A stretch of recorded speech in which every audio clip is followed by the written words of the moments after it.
Hello, YouTube fam. How y'all doing? It's your Uncle Tim. How you doing, Timsters? This is Uncle Tim Rants and Reviews. I just want to say, first of all, thank you for watching. Thank you for the love. Thank you for the support. Thank you for all the positive energy that you pour into this channel when you come and just watch the videos. You know, commenting, liking, subscribing. That means the world to me. So thank you so much. Fam, I noticed that everybody is getting their G.I. Joe classifieds. I'm not talking about the people here in the U.S. I'm talking about the people in other countries. You know, I got people from other countries sending me posts, you know, of what they got, you know, and they mail call and, you know, everything like that. And I'm sitting here thinking like, wait, hold on. I had ordered those. Man, come on, fam. Now, you know what? I can be a little salty. You know, I can be a little petty. You know, you sitting here, you done ordered that stuff. You had waited.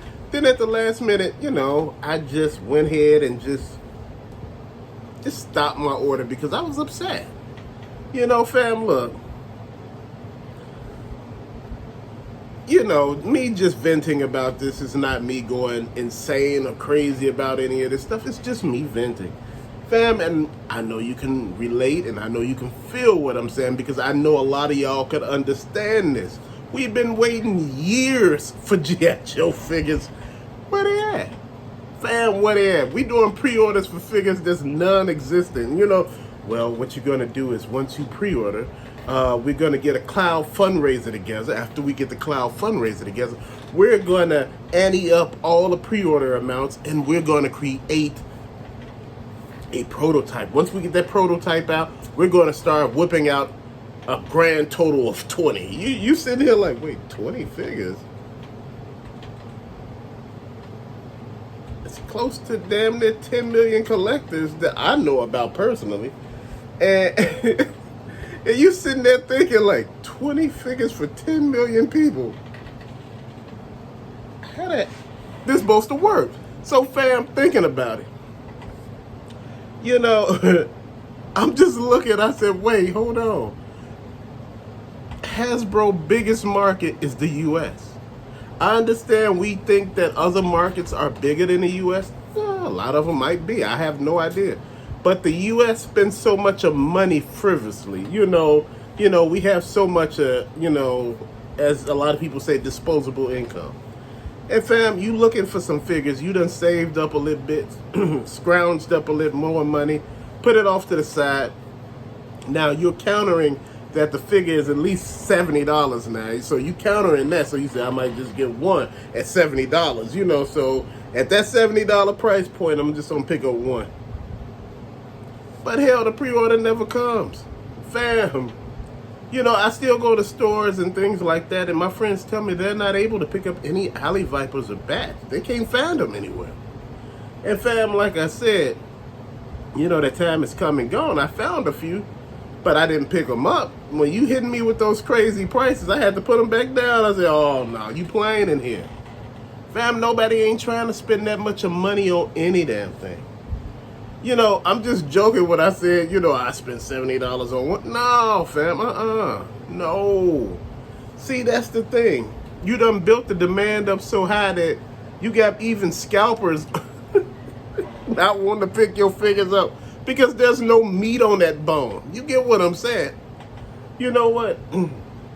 Back when you was able to get the bats and the alley vipers for $20, the scalpers were picking them up, putting them on eBay, whatnot. And you know, these figures $20, you sell them for $50. Yeah, people were coming up hard on these, $50. And think about it, you just done made $30, right? So now think about it. The figure is $30 now in store. You trying to sell this figure for $50, people looking at you like, yeah. You know, the thing is, at this particular point in time, a lot of people have sold off their collections. A lot of people gave up. You know, if you cannot find the merchandise, and you see overseas, people are getting their merchandise. You see it on the shelves and things like that. In Canada, some of my friends showed me some of the stuff they got, and I was looking at it. If you notice, in the community section, I was in Canada last year, and me and my wife went to Toys R Us. The pictures you only see of one Toys R Us. We went to two of them. And man, I just had to say it. The prices were crazy. I couldn't believe it. I said, wait, hold on. The cost of living in Canada got to be way more than it is in the U.S. because everything in Canada is more expensive. Gas, everything else. Because I think they go in liters. But I'm looking at the fact that the toys there when I was there were like, I couldn't believe the amounts. And there was like 20% off. I'm like, 20% off?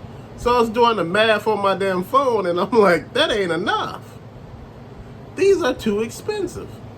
Fam, don't get me wrong. They had a selection out of this world. The Funko Pop selection, the Marvel Legends, the Toy Biz Originals.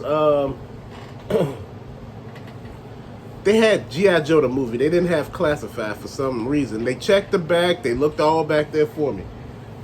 They had some other stuff too that I thought was pretty awesome, but the prices were getting to me. My wife said, well, pick up about 4 of them and you be okay. I showed her the prices. She said, well, we on vacation. Pick up 4 of them.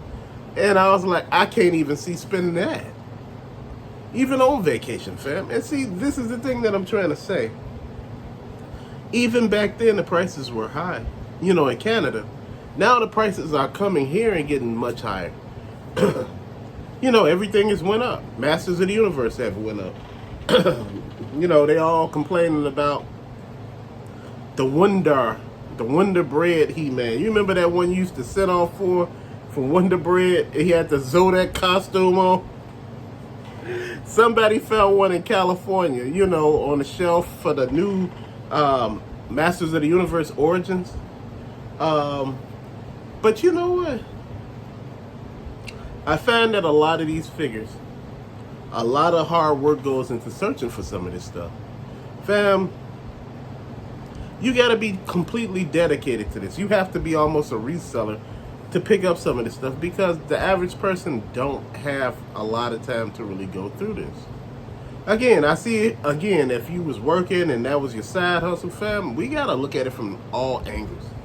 And the thing that I've been putting out with a lot of people is when you're looking at G.I. Joe Classified and you really mapped out a situation the way you want it, and you starting to look at extra figures that started popping up, and they said, what you going to do about space in this Classified line when, those new figures start dropping? What I'm going to do about space, fam, and I'm going to tell you this. I see it when I believe it. Once those figures drop, that's when I do something. But I can't touch anything until anything drops. I noticed on eBay, we're starting to get certain sellers trying to sell stuff higher than what it's worth. DC Multiverse. I put up an auction that somebody put up on eBay. It was a buy now, and it was like, I think like 300 or something like that, 325.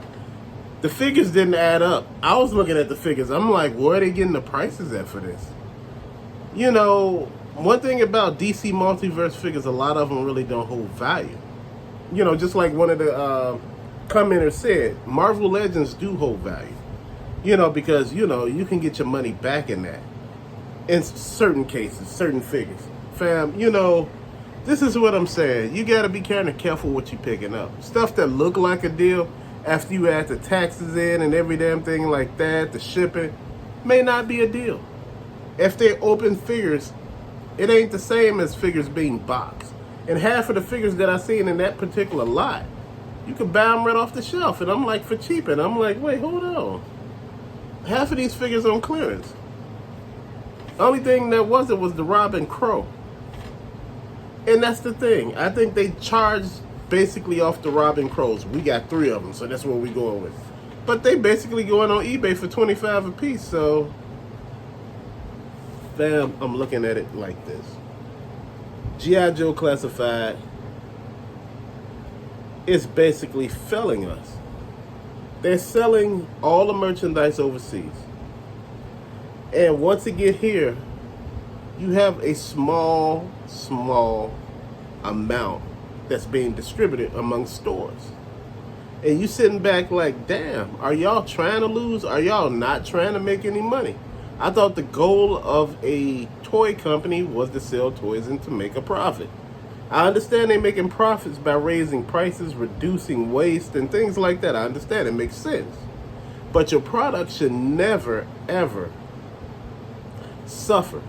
If people are willing to shell out the bucks for your product should be top notch, not lower echelon. You know, G.I. Joe was one of the ones that started, you know, the situation for a lot of collectors. You know, back in the day, they had those big G.I. Joes with the Kung Fu grip and all that stuff. Now you had like the 3.75 inch figures, and you know, those ones were like what, $3.99 back in the day, and I mean, man, they were hidden because you were able to find them. You know, you didn't have this thing called internet, YouTube, or anything like that. All you had was toys and retailers and commercials and things like that. You had a lot more toy stores, yes. You know, when all the toy stores closed, that's basically when a lot of the advertisement for everything went away. Then you got hit with these 6-inch figures a while back, these G.I. Joe Classified. Man, I thought these were the bee's knees. These were what I wanted when I was little. Something bigger, something you could see. Something that, you know, you could see the articulation, that you could see the detail in. These you can, but you know what? It's just hard to find them. You know, they do a good job on majority of the figures, but you can't find them. Like I said, I'm more of a Cobra person because you can see all the detail in the Cobra figures. Most of the G.I. Joe figures, it's hard to see the detail because, again, each one of them have their own unique uniform and things like that. I want to see some figures that look almost uniformed, you know, not a green shirt, but I want to see them all in some sort of camouflage outfit that lets me know these are the green shirts. Then we got the sailors over here. Then we got that over there, the Air Force over there from the G.I. Joe line. Fam, I'm just throwing some stuff out there. Because Super 7 and their reactionary figures, they threw out some sailors. And I noticed and said, damn, that ain't shipwreck. These are just regular sailors. So they were throwing grunts out there. And I think G.I. Joe need a lot of grunts. As far as the actual Joe team. Cobra has grunts. They have, you know, all these Cobra troopers in uniforms and everything is so nice and neat. Then you look at the Joes and you be like, damn, you know, Joes don't got no money. You know, they all homeless and shit. You know, excuse the language. You're like, what is going on? Outfits look crazy. You're like, oh, who's study doing this, fam? You know. I apologize again for the cuss word. To all the young people who are watching, I apologize. You know, again, your uncle don't talk like that, but you know, he has to stop because he's just like, wait, who does this? You know, it's like they never put any effort in the good guys. Think about it. You know, it's like real life. The good guys get no love, but you know, all the bad guys get all the love. Look, you know, they all in uniforms and stuff. They got all the girls. You know, the Joes, look. Oh, man. When we get Lady J, you know, take off her hat, she bald head.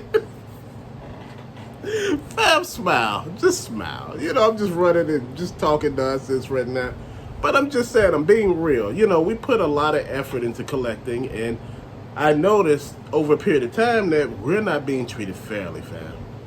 You know, all rants aside, all nonsense aside, I enjoy collecting, you know, and I enjoy picking up figures, you know. I enjoy all this. It's fun to me. It's enjoyable to me. It's something that I could sit back and look and just say, look, hey, this is what we doing here, fam. You know, this is what's happening. You know, but at the end of the day, man, look. You're going to find what it is that you like, and you're going to see what it is that you like. You don't understand that these cats are putting toys overseas, and they making the market here upset because they're doing this on purpose. They're creating like this volatile situation where you get to see what everybody else got, and you like, man, we still waiting over here. What are we waiting on? Just sell the toys. Like I said, you shouldn't have just 2 figures in what, 2022?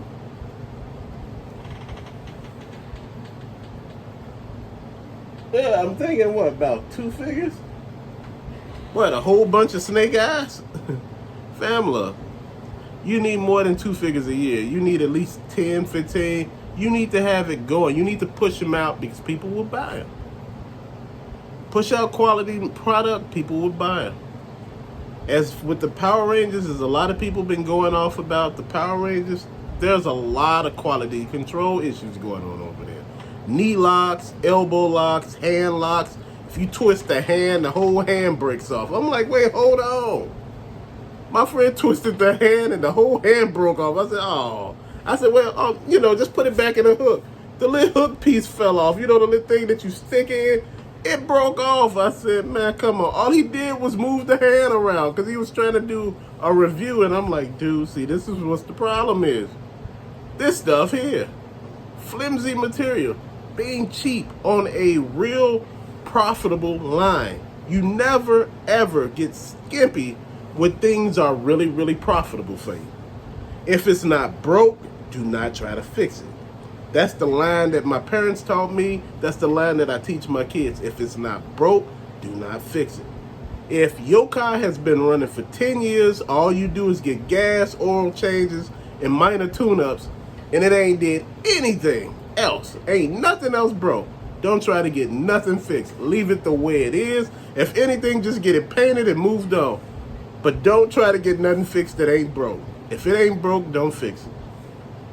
That's what I think happened with a lot of these lines. That's what I think that a lot of people don't look at. We have quality product, we have quality material, we have things in the works right now. When you start looking at certain lines, they study talking about how they get all of these new potential Joes out there, and you can't find not one. You steady see all these pictures of these new and upcoming Joes, all these pre-orders, but like I said, when we don't get the original pre-orders, the pre-orders from what, last year, when we don't get those? They supposed to hit this year. We still ain't got nothing. Hell, if we gonna talk about something else, let's talk about Super 7 for a second. Super 7 supposed to release, I think it was this month. I think it was Silverhawks. Wave 1. Ain't dropped no time soon. I haven't got an email or anything. Nothing dropped. And fam, that's what I'm trying to see. If you got release dates, at least stick with your release dates. If you got figures supposed to drop on certain dates, let that figure drop. Because people will not mess with you no more after that. Because they know you wishy-washy. And these Joes, all these particular toy lines, Hasbro, keep over and over dropping the ball. I don't get how you are a profitable toy company without selling toys. All these intellectual properties that you own, those IPs that that you have bought so far, that you had a license to for a while, for a certain amount of years, you need to produce the merchandise before somebody else pick them up. Now again, with NECA, I like their figures, but it's just horror figures. Then it's turtle figures. Then that's about it. I like NECA, but I want more from them. Now I would have loved, like one of the commenters said, I would have loved for them to do Thundercats. I would have loved to see how they would have done it. Matter of fact, it's a lot of stuff that I would love to see them do. I would have loved to see them do Centurions, Visionaries, and Sectors. I would have loved to see how they would have actually re-envisioned the lines. Because I believe Visionaries didn't get enough of love when it first came down. And I believe the gimmick they used with the illusions and everything like that, far as the holograms, it didn't work for the kids. Sectors, they were just puppets. The animals, they were puppets where you stick your hand in. A lot of people wasn't for that. And plus, they looked a little creepy. And the Centurions, man, did you see what... I think, who was that? Raymond Toys or Ramen Toys? Did they drop the Centurions, or who's that dropped the Centurions for $280 damn? 3 toys, fam. No, I can still buy them cheaper on eBay, the original ones. You want to see something else? I want to see them make Mask. Not Jim Carrey. I'm talking about Mask from Kenner. Where the vehicles transform into something else, it's a car, then it turns into this, then it's that. Fam, that's what I'm talking about. Childhood memories. I want to see somebody make something that we could actually do something with, fam. Hey, that's what this is all about. Toy lines come and go. Kenner, Galoob, Playmates, Remco. Who else we got? Fam, the list goes on and on. It's a lot of toy companies that went by the wayside. It's a lot of toy stores that went by the wayside. KB Toys in the U.S. Toys R Us in the U.S. FEO Swartz in the U.S. It was another one back in the 70s. I forgot what it was called, but it came into the 80s. But a lot of these toy companies, they went the way of the dinosaur. Why? Because they couldn't diversify. They couldn't find a way to make money outside of just toys. But that's back when the country was coming away from the advertisement of toys, cartoons and things like that held kids' imagination. The reason why a lot of these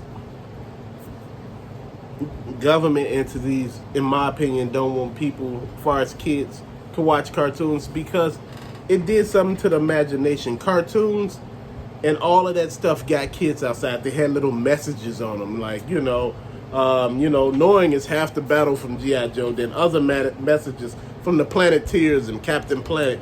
Kids would go outside, like I say, play baseball, football, just running around acting fools, red light, green light, touch, hopscotch, girls jumping rope, boys jumping rope. I'm just climbing trees and doing all type of stuff, swimming and, just running, riding your bike, skateboard, skates. You were doing so much stuff outside. Now these kids don't go outside. And that's the thing. And that's one of the bigger things that we face right now. These kids are not going outside. They don't have the imagination that we got. They got video games. Creepy ass video games. I hate to say it. They got an Exorcist VR headset PlayStation video game. I seen all of this stuff on digital, right? For games under 20 on PlayStation 5. And fam, I looked at all this stuff. I said, man, I wouldn't pick up none of this stuff if you could pay me for this. It's like they trying to go for the creep factor. A lot of people love scary games. That movie was scary. You got them in all kinds now. And I'm like, they doing way too much. My whole point is, you trying to tell kids, back then they were saying kids wasn't big. Kids were big at any age. In any time frame. There were big people all over the world at any time in history. But one thing back then, they didn't sit in the house. They went outside. Kids begged to go outside. Now kids are begging to stay in the house. And you think the toys would be something big that they would be into? The only time that these toys got big, these video games, these movies, all this stuff started pushing was during the pandemic. Because they couldn't go outside. Now, even though I know you said, hey, Unc, but they weren't going outside in the beginning. But see, that's when the prices of toys, that's when the toys came in the picture. You keep them busy, wrestling men and all other type of stuff. Action figures of all kinds, toy cars, everything. It got kids into being okay with being home. Kids who love to go outside. Kids who love to go hang out with their friends. You got kids that like to just stay in the house and play their game. But fam, a lot of people were getting away from that. During the pandemic, it got people to spend more time with their families. Now, people are just doing them again. And during the pandemic, collecting had really grew. It did. People had extra money to spend. The people who weren't at work, they were getting unemployment. The ones who could, they were getting an extra $600 every week. Fam, that's enough to keep anybody in a damn house. Just sitting in the house, minding your own damn business. Why you think so many people in the economy was doing really good? You gave them money. Gave them money to do stuff, fam. And this is what I'm talking about. This is how you grow a hobby. You grow a hobby based on items that you like, things from your childhood, things from, the reason why a lot of this stuff is not selling now and a lot of stuff is not retaining value, this generation is not into it. Say that last generation they're not into it. So the stuff that we were into when we were younger, as far as collecting stuff from our childhood and things like that, because you couldn't really afford it, a lot of these people ain't doing. Because they're not at that time frame yet. They're not at that age yet, and they just may not be into it at all. But to later, fam, look, I want to say thank you so much for watching, listening to me rant. To later, fam, peace out. Thanks for watching.